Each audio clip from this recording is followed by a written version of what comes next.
All along, I've thought of this presidential election campaign as being a game of chicken, at least on the Democrat side.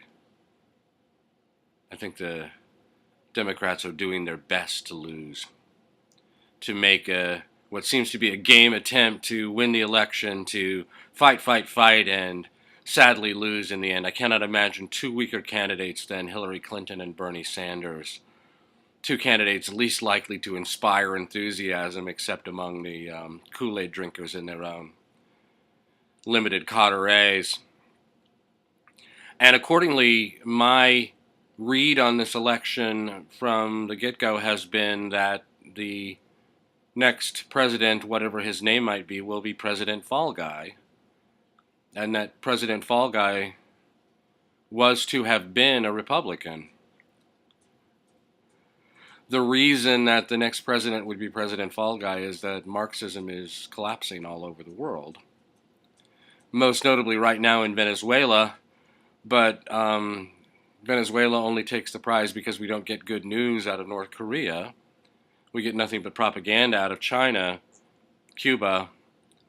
But the openly Marxist nations are not even a problem because they account for so little in the way of not so much international trade, but international debt. The basket case economies of Western Europe, Japan, and the United States, all of which are massively overcommitted in the promises to turn invested capital into fecal matter, which is what Marxism does.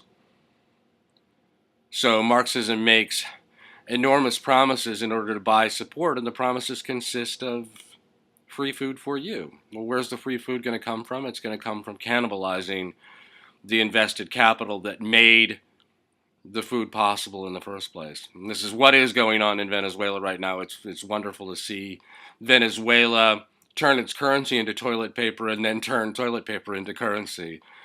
The most valuable paper you can own in Venezuela right now is toilet paper.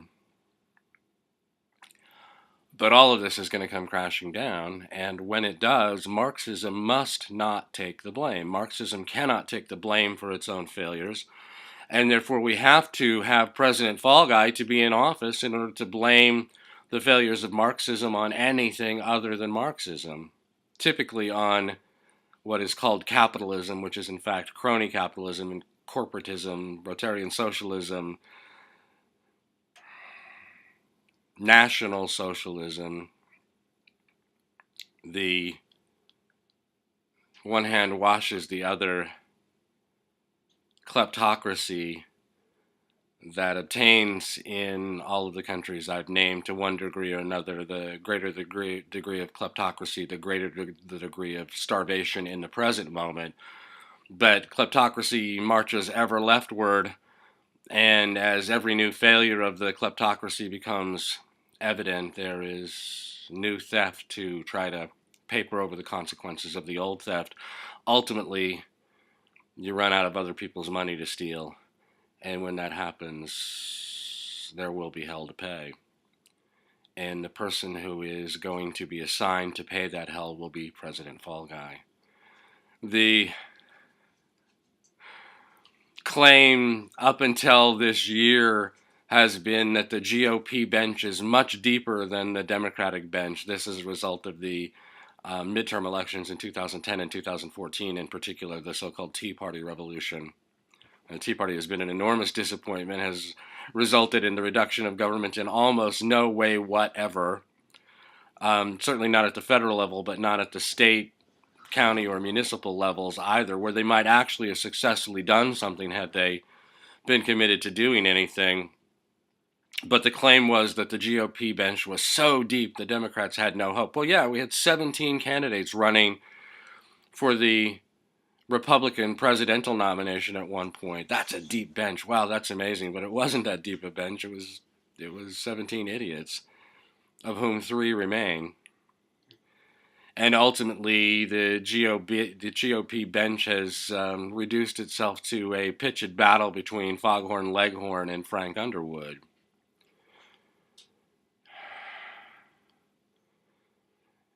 And they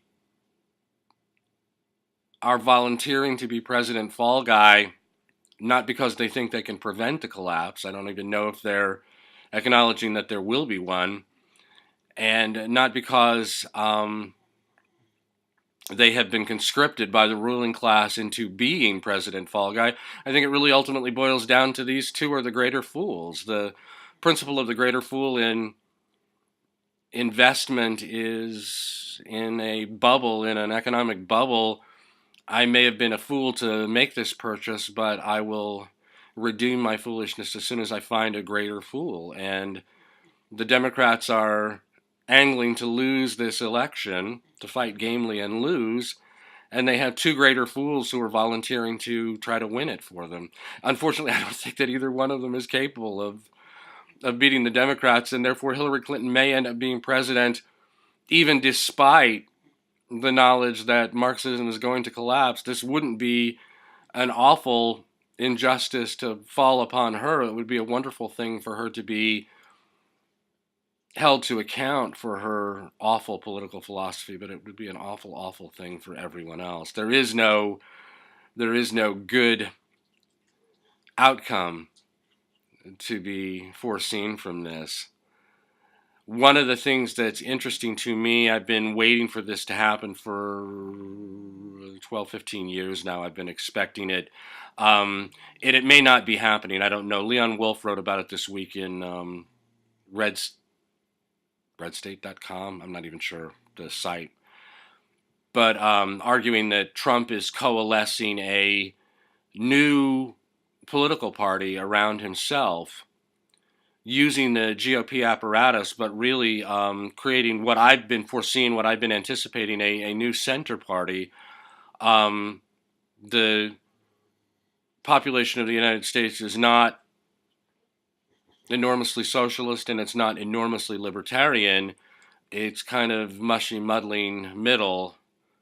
And the two parties, two extant parties, the Democrats and the Republicans, are not very representative of that muddling middle, either one of them. And it could well be that Trump, I don't know that he'll be the nominee. I certainly doubt that he will be elected president, but it's possible that the work that he's doing will result in the coalescence of a new center party. I call it the even stupider party. The Republican Party is the stupid party, and Trump has managed to attract to himself all of the outrageously stupid elements in the Republican movement, in the so-called conservative movement. The notion that Trump is some kind of evil genius is really absurd. I think this is a mistake that Cruz is making, is to imply that Trump is some sort of evil genius, a mastermind of evil. Trump is Joe Arpaio. Trump is Foghorn Leghorn. Trump is an ignorant man who makes ignorant statements that are appealing to ignorant people.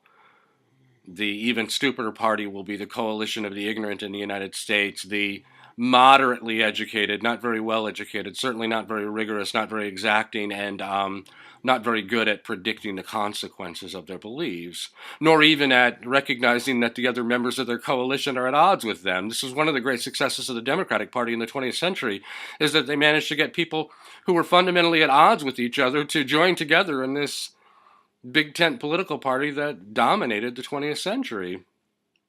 This may well be happening with Trump, and if it does, that center party will tend to push the intellectual elites, both left and right, into their own isolated, ineffectual parties, that we will become essentially a three-party country with a hard left, Marxist, socialist, intellectual elite on the left, and a intellectual libertarian or libertarian conservative, libertarian Republican, and including neocons, the neoconservatives. All of the intellectual forces that are currently operating in the Republican Party will end up being an isolated party on the right, and it could conceivably be the case that the 21st century will be dominated in the United States by this center party of ignoramuses.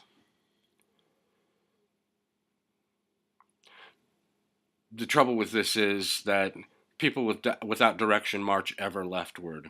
This is true of the collapsing states of the welfare state idea that they will march ever leftward, that each new failure will result in imposition of even more egregiously leftish policies, and that's what will happen to this center coalition if it comes into existence. We can see it with Trump already, that every time Trump makes a so-called gaffe, he's moving ever leftward. He's moving ever leftward in everything that he does. And that won't stop because the man has no political center. He has no political philosophy. He has no idea what he's talking about in the first place. He's as dumb as Joe Arpaio. He's as dumb as Foghorn Leghorn. But what we can foresee is that the politics of the United States will march ever leftward until it marches right into the abyss, because that's what must happen when you set about to fix your problems by stealing other people's money. And accordingly, it is that much more vitally important for you to organize your affairs into a clan testudo. If you are young man or woman just starting out, getting your family started, you need to organize it as the clan testudo. You need to draw a hard line between inside the house and outside the house. And what's inside the house, what's inside the family, what's of your family is of paramount importance, and what's outside the house, what's of the world, is irrelevant. And you need to draw a hard line to make sure that what's of the world doesn't invade your clan testudo, doesn't invade your private life. But whether or not you're a young person starting your family, whatever your situation, you need to organize your life in that testudo fashion. You need to draw a hard line between what you know, what you believe, what you live for, what you stand for, what you'll die for, and the world outside of that moral philosophy, because the world outside will come and get you if you let it. That's what we're seeing happening everywhere, is the firm and fixed standards of decent, righteous, moral philosophies being undermined by criminality, blatant criminality. And the only way to resist that is to resist it entirely. And so, regardless of what happens with this election, Sanders, Clinton, Trump, Cruz, Kasich, Paul Ryan, you pick them, it doesn't really matter who ends up being president of the United States, not now and not ever. What matters is that until a vast majority of your neighbors are living the clan testudo life, that civilization will march ever leftward.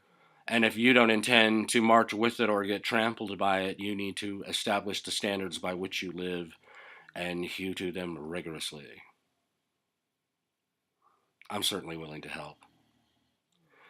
The fact that you're listening to me is going to prove helpful in the long run, but the person who matters most in this is you. If you stand for what you believe in, no one can knock you down. And if you don't, there's a mass grave for you too. I wish I had happier news. I wish I were feeling more sanguine about the future, but the future of your life is yours to control, regardless of what happens in the world outside. And if you direct your own fate, then come what does, you'll be happy with the consequences. My name is Greg Swan. This is the Church of Splendor. I'm so glad you could join me. I'll talk to you again next week.